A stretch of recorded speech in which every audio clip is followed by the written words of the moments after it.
I stared at the 3 empty chairs in row 3, surrounded by 300 cheering families. My parents skipped my military graduation to buy a wedding dress for my sister. So when my father demanded $8,000 3 weeks later, I sent him exactly $8 and changed the locks. Let me tell you how I legally fired my toxic family. Growing up, there was an unspoken rule in the Barrett household. Megan, my older sister, was the priority. I was the contingency plan. My father, Ray, was a plumber. He made $62,000 a year, owned his house outright, and kept a mental ledger of every single cent he spent on his children. Not on paper. In his head. And he never let you forget the total.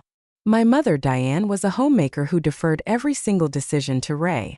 She had opinions, but she stored them in the same place she stored her good china. Behind glass for display only. Megan was 3 years ahead of me in everything except accountability. Megan got the new prom dress. I got the hem taken up on hers. Megan got $2,000 for her first car. I got bus fare and a suggestion to apply at the Dairy Queen on Route 9. When Megan moved into her first apartment, our parents paid the deposit without batting an eye. When I moved into mine, my father simply looked at me from his recliner and said, "You are smart, you will figure it out." And I did figure it out. Every single time. I spent my 20s doing what my family should have helped me do at 18. I put myself through college at Southern Illinois University. I worked 3 jobs simultaneously: morning shift at a warehouse, afternoon tutoring at the campus writing center, weekends at a catering company. I graduated with $11,000 in student loans and not a single dollar from my parents. My father's logic was simple. Megan needed help because Megan struggled. I didn't need help because I didn't struggle.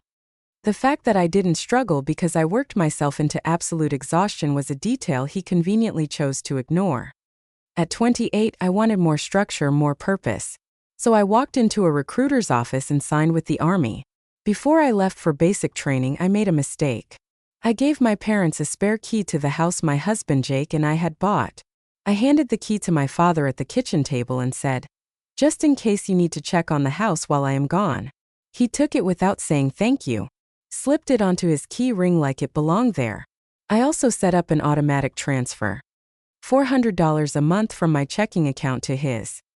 He never asked for it directly, but every Thanksgiving he would complain about property taxes and how Megan needed things. So I set it up. An automated guilt payment. I also paid off Megan's credit card twice. Once for $1,200, once for $2,300.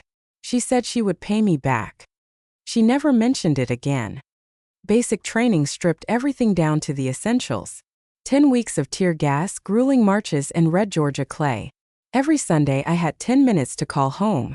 Week 1, my mother listened for 90 seconds before shifting the conversation to Megan's wedding venue.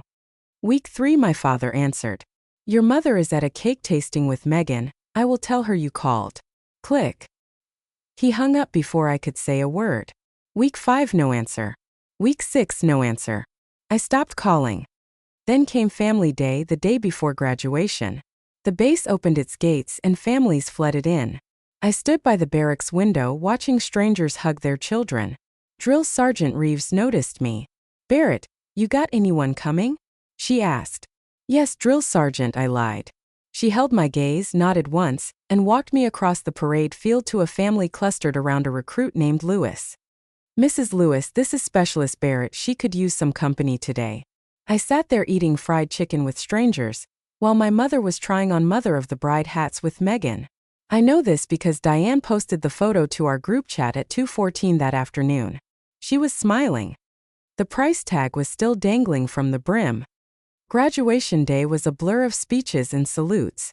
I crossed the stage, received my certificate, and looked out at the bleachers.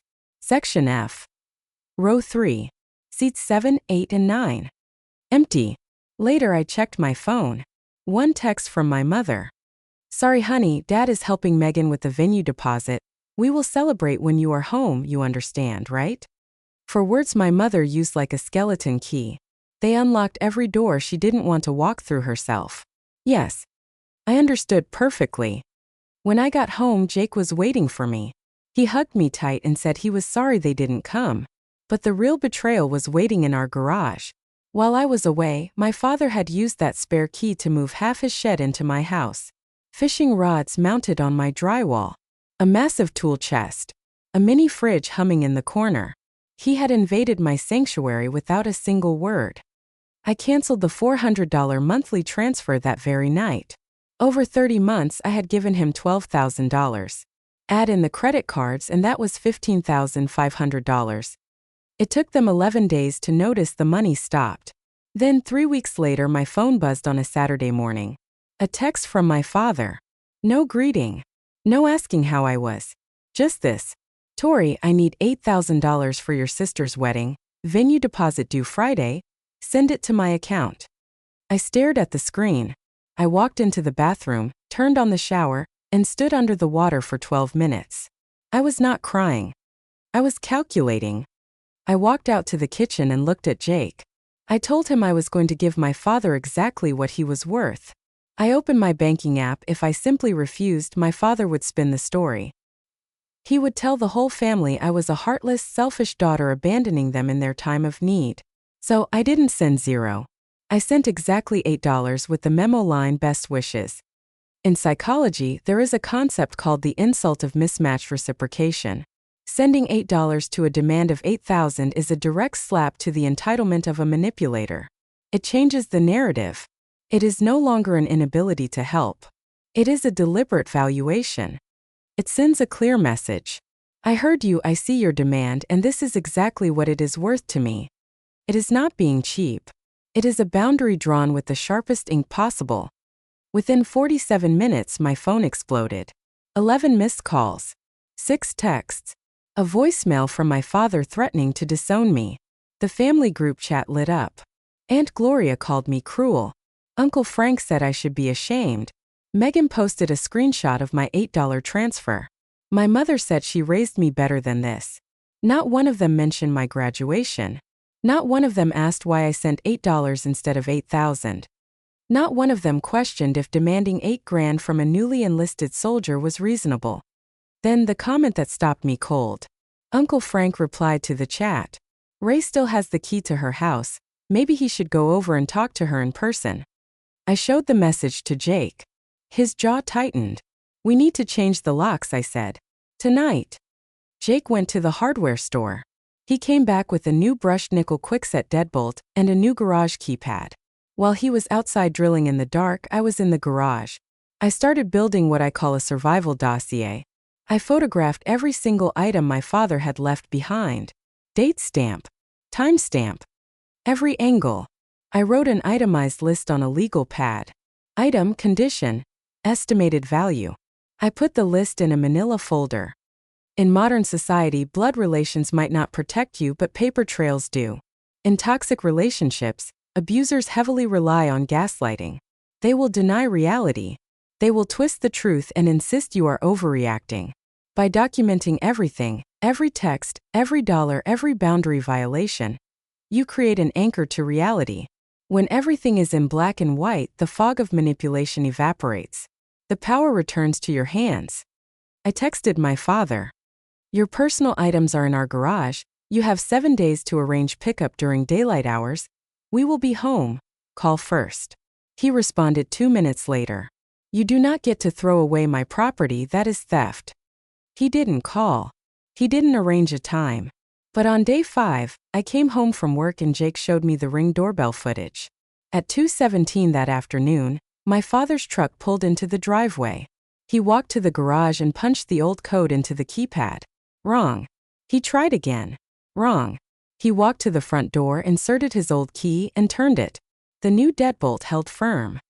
He stepped back, looked at the door like it had personally insulted him, and then he walked back to the garage and kicked it. One hard kick right at the base. The camera caught the impact. I logged the video into the dossier.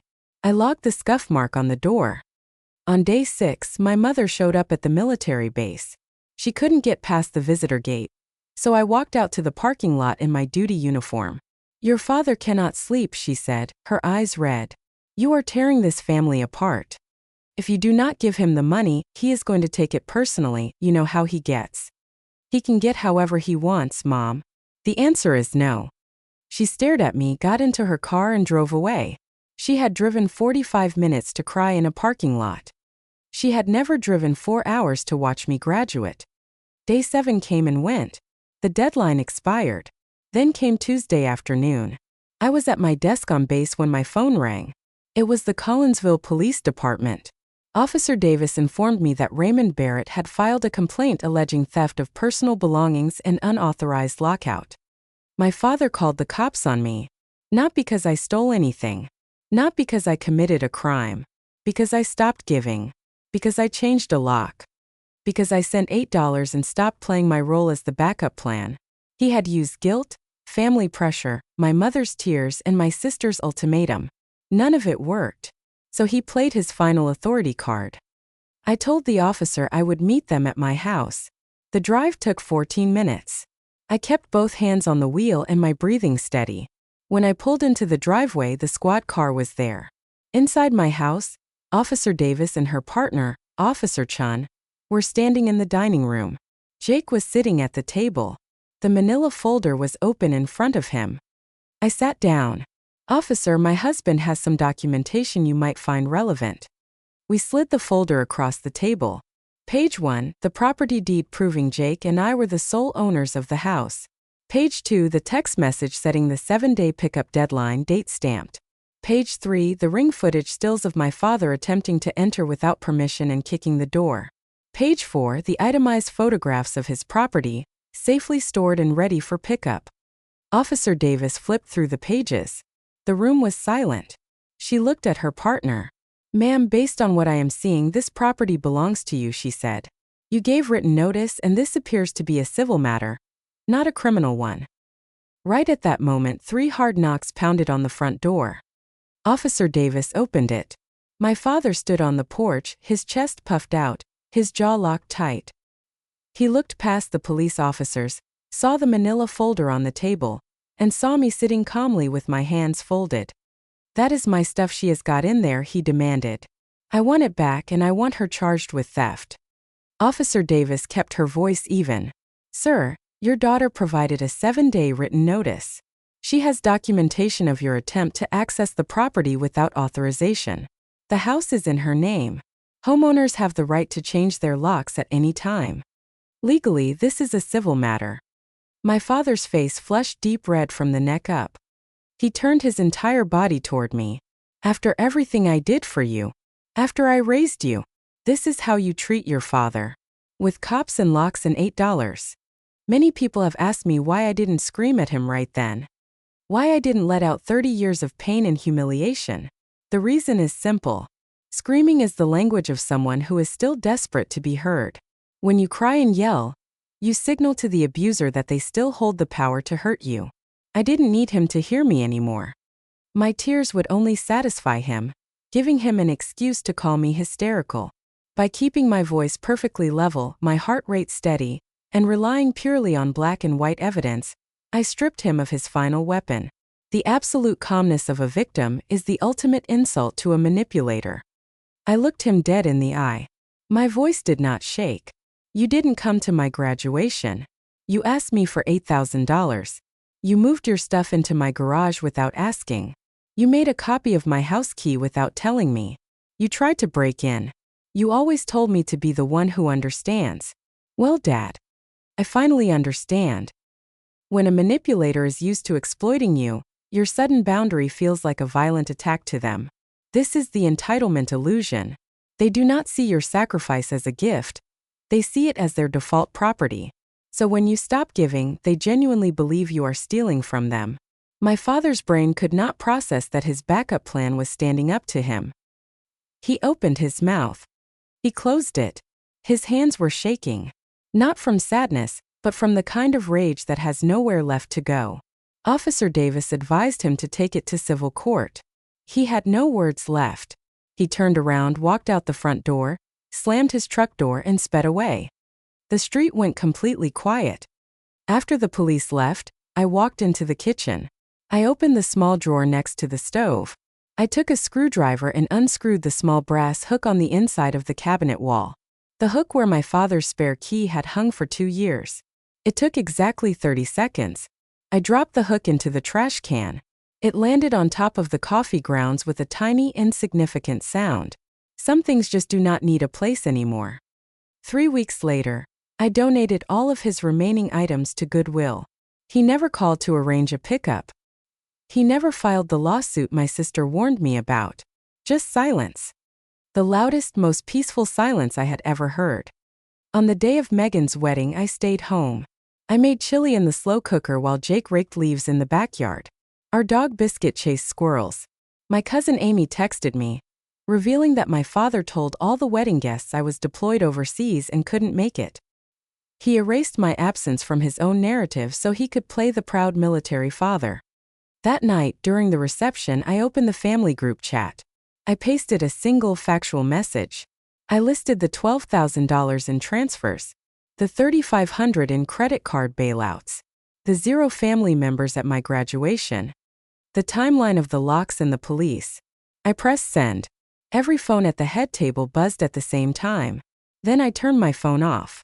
In January, I enrolled in an online MBA program covered by the GI Bill, ready to start my new life. If you are listening to this, and you see a reflection of your own life in my story, if you have always been the one to pay your own way, dry your own tears, and fix your own problems while your siblings are carried on a velvet cushion, please hear me. The fact that you are strong enough to survive on your own does not mean you deserve to be abandoned. Do not believe the lie that your independence justifies their neglect. Stop being the safety net for people who would comfortably watch you hit the ground. Do not wait for them to change because that day is never going to come. The only thing you need to do is change your own locks. On your front door and on your heart.